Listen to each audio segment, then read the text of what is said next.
Fala galera, bem-vindos a mais um vídeo aqui do canal Filho de Peixe. Muito prazer, eu sou André Siqueira. Eu prometi que voltava e olha eu aqui. Nesse começo de noite de sexta-feira, sextou com S de Santos empatou sem jogar porcaria nenhuma. Vamos começar a projetar a partida entre Santos e Bragantino no domingo, que se enfrentam a partir das 4 da tarde na Neoquímica Arena, estádio do Corinthians. Pois é, o Santos volta a jogar na capital paulista em busca de 3 pontos contra o líder do campeonato. O Bragantino tem 3 vitórias e um empate, está invicto na competição, me desculpem. E a partir de agora, vamos debater cenários e possibilidades para que o Santos possa entrar em campo, na minha modesta opinião, da melhor maneira possível. Peço para que você se inscreva se for novo por aqui, rumo aos 20 mil inscritos. De ontem para hoje, nosso canal deu uma pernada boa. Somos agora 16.191. Faltam 9 inscritos para chegarmos a 16.200. Se você for novo por aqui, te convido a se inscrever. Será um prazer recebê-lo por aqui. Ative o sininho, deixe o seu like, comente, compartilhe. Se ainda estiver disponível, hype o nosso vídeo. Te convido a tornar-se membro do nosso canal. Já somos 28 amigos e amigas que apoiam o nosso trabalho. Quero passar da casa dos 30 e seguir crescendo. Muito obrigado a você que ajuda no Clube de Membros e muito obrigado a você que ajuda da forma gratuita, com seu like, a sua inscrição, o seu comentário. Tá bom, gente? Mais uma vez, reforço, você pode se habilitar a concorrer a uma camisa oficial do Santos que eu vou sortear ao final da primeira fase, preenchendo o formulário que eu deixarei na descrição desse vídeo e também no comentário fixado, vai ter um link lá, você coloca o seu nome completo, o tamanho de camisa que você usa e você está concorrendo. E claro, é importante também, né, se você tiver algum problema no preenchimento do formulário, mande uma mensagem no chat, né, na nossa página de comentários, para que eu veja também e possa tomar providências e tentar descobrir se algo está dando errado. Perfeito? Galera, vocês são demais, hein? Vamos lá. Pessoal, enquanto carrego o campinho aqui, né, porque esse é um vídeo 100% de campinho, te lembrar que no domingo não vai ter live pós-jogo, porque eu estarei no estádio com meu pai e depois nós vamos, provavelmente nós vamos voltar para casa, né? Então não será possível fazer a nossa live. Beleza, turma? Então vamos lá. Bom, olha só, gente, esse é o time que começou a partida contra o Corinthians. Brazão, Igor Vinícius, Adonis, Zé Ivaldo, Vinícius Lira. Arão, Schmidt, Roleiser, Tassiano, Barreal e Gabigol. Vocês sabem, né, ou pelo menos você que está inscrito aqui no nosso canal há mais tempo, acompanha o nosso trabalho e já sabe do que se trata o quadro Ideias para o Treinador, você sabe que a ideia aqui não é cravar a escalação e nós também não damos muita atenção para a forma como joga o nosso adversário. Esse detalhamento fica para o vídeo de pré-jogo que eu vou publicar amanhã, sábado. Mas eu vou dar algumas características do time do Bragantino para que você entenda por que eu vou escalar determinado time.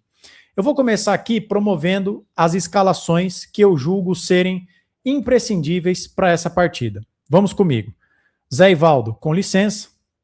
João Schmidt, com licença.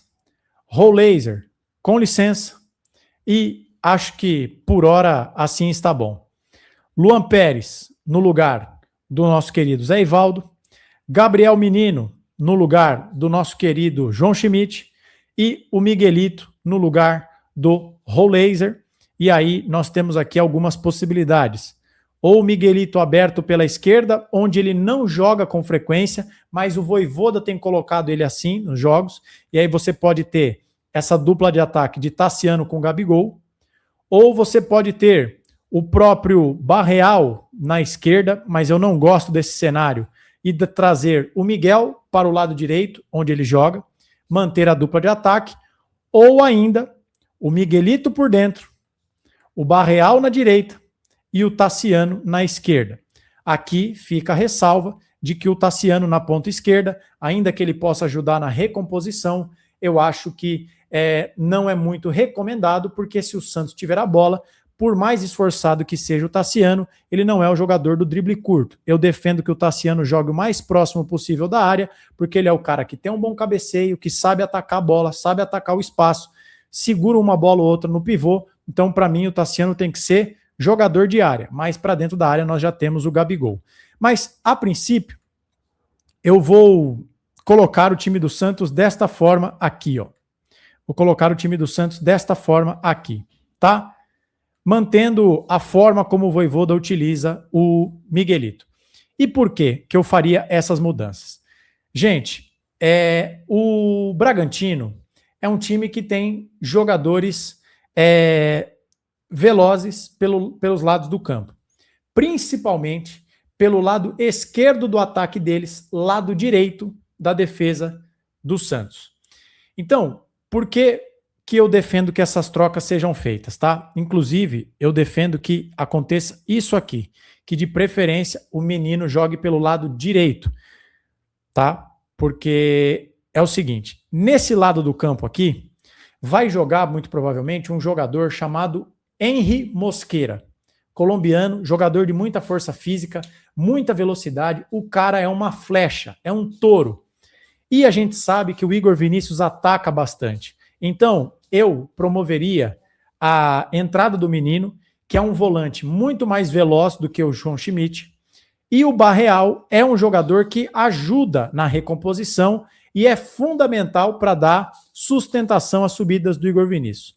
Creio que dessa forma você vai ter o Barreal ajudando, um volante com uma capacidade de recuperação bastante superior à do João Schmidt para suprir a lentidão do Adonis Frias. Então, desse lado, você conseguiria equilibrar a recomposição com dois jogadores bons na marcação. E também, no ataque, o Barreal é um jogador bastante versátil, já fez gol contra o Guarani, e o menino é um jogador que entrou bem contra o Corinthians, então eu acho que ele merece uma chance. Do lado esquerdo do campo, o que acontece? O Miguelito, ele não se notabiliza tanto assim por ter esse poder de recomposição. É por isso que eu cheguei a sugerir que, eventualmente, seja o caso do Tassiano jogar aberto. Mas suponhamos que o Miguel jogue por aqui.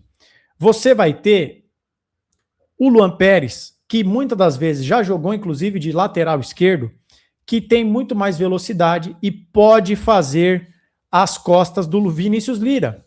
Porque você precisa de um zagueiro com um pouco mais de pegada, porque você sobrecarrega muito os volantes, principalmente o William Arão, se o seu zagueiro é pesado e se você sabe que o seu lateral é uma válvula de escape. Então aí o Vinícius Lira se manda, quem tá por aqui é o Schmidt e quem tá nas costas do Schmidt é o Zé Ivaldo. Não dá.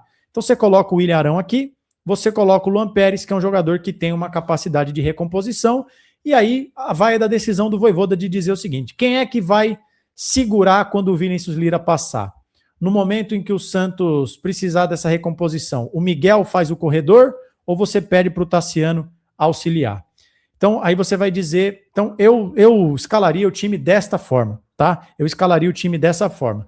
Aí você vai me dizer, pô André, mas você mesmo disse na sua live pós-jogo que o Santos ainda não está plenamente entrosado, a coisa ainda não está 100% azeitada na interação Gabigol e Tassiano, porque o Tassiano ele acaba entrando na área, mas aí ele tira espaço do Gabigol, ele tromba com o Gabriel, e o Gabriel fica saindo como meia e nem sempre dá certo.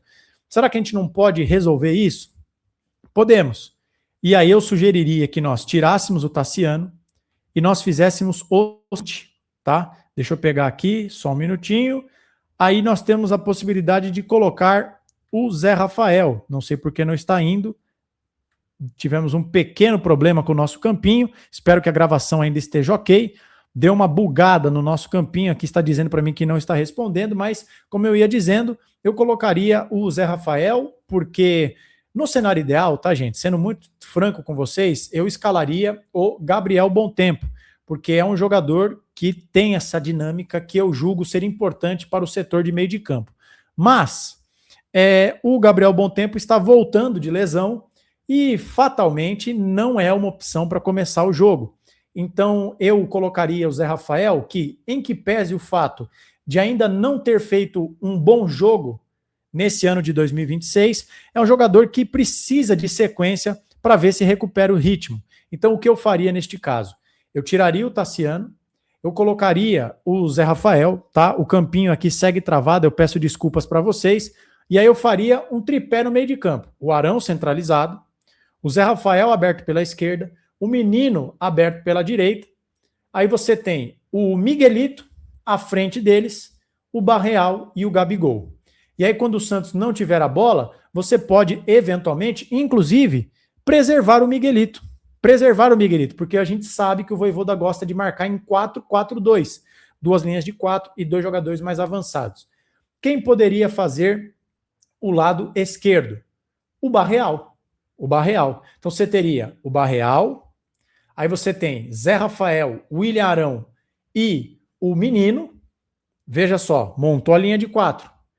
O Barreal tem essa capacidade de acompanhar, de ajudar, ele fica ali para ajudar o Vinícius Lira, e do lado direito, para ajudar o Igor Vinícius, o Gabriel Menino, que terminou o jogo contra o Corinthians de lateral e tem essa capacidade, e inclusive contra o Guarani, em determinado momento, ele aparecia desse lado direito, marcando como uma espécie de meia-direita. E aí você preservaria o Miguelito do momento sem bola, para que quando o Santos recuperasse a bola, ele seja o jogador com pulmão, com caixa, com vitalidade para ser o cérebro do time. Então, esse seria a minha espécie de plano B, para você, em uma tacada só, evitar Tassiano e Gabigol batendo cabeça, colocando jogadores que poderiam ser mais úteis, sobretudo no momento sem bola. Beleza, gente? Enfim, essas sugestões que eu queria trazer aqui para vocês, esses 2 times possíveis, prováveis. Peço desculpas porque na reta final o campinho travou e segue travado, mas eu acho que essa segunda escalação que eu passei para vocês, espero que eu tenha conseguido ser didático o suficiente para que isso tenha ficado claro para vocês. Beleza? Amanhã, sábado, a gente volta com o nosso pré-jogo e no domingo o nosso pós-jogo é das arquibancadas da Neoquímica Arena. Obrigado a todos pela audiência. Inscreva-se se for novo por aqui, deixe o seu like, ative o sininho, comente, compartilhe, hype o vídeo se ainda tiver o hype disponível e considere tornar-se membro do nosso canal. Nos encontramos a qualquer momento com qualquer novidade, mas por enquanto é só. Ótima noite de sexta-feira e um abençoado final de semana para você. Se cuide, fique com Deus, um abraço e até mais.